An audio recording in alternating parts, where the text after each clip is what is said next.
Cinta yang tulus itu tidak harus memiliki. What? Are you not? You telling that to people? You and your family. Not me.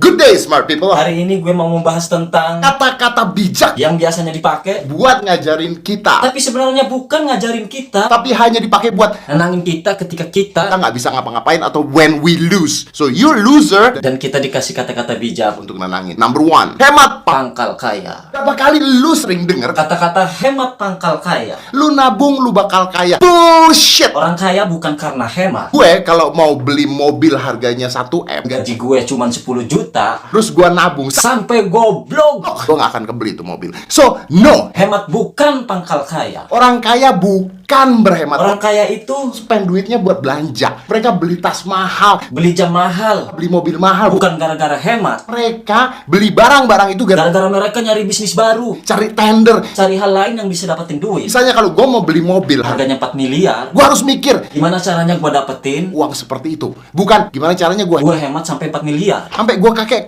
nggak. Udah kebeli tuh mobil. Oke, so that's bullshit. Nomor 2. Cinta tidak harus memiliki. Really? Yang biasanya ngomong gitu adalah orang yang Jelek, nggak punya masa depan, nggak punya harapan, minder, ke sliding sama temen baiknya sendiri. mau pacaran diambil orang lain. Oh, if you love someone, if you really love someone, go get it.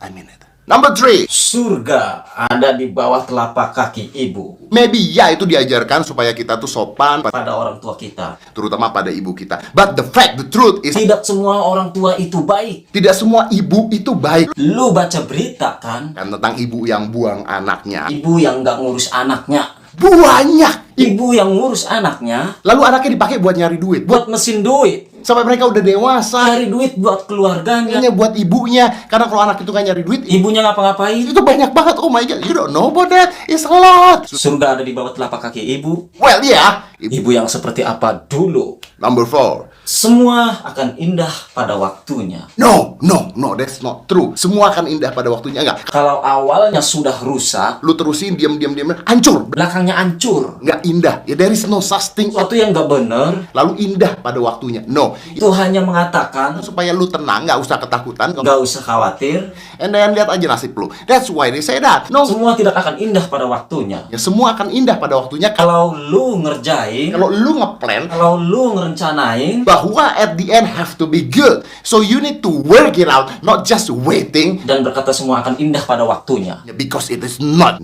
Understand? Jadi kalau ada orang mengatakan, Tenang aja, semua akan indah pada waktunya. tepaks, kepet baik. No, it's not. Number 5. Rezeki Jodoh, ada di tangan Tuhan.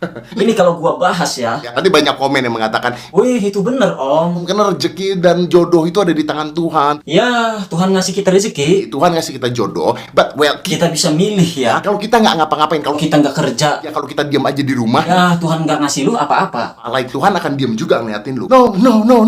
You Are born, dilahirkan, diciptakan Tuhan dengan kebebasan supaya lu bisa berkarya berkreasi. dan mencari hidup lu sendiri. Jadi nggak ada mengatakan bahwa Gua diem aja, rezeki datang sendiri. jodoh datang sendiri. Ya, sampai lu perawan tua, Lu nggak ngapa-ngapain. kalau lu masih perawan, Rezeki jodoh, diberikan Tuhan, tapi lu yang usaha, lu yang ngakuin. lu yang cari. And the fact is, biasanya jodoh bukan di tangan Tuhan, Tapi di tangan mak lu. Get it?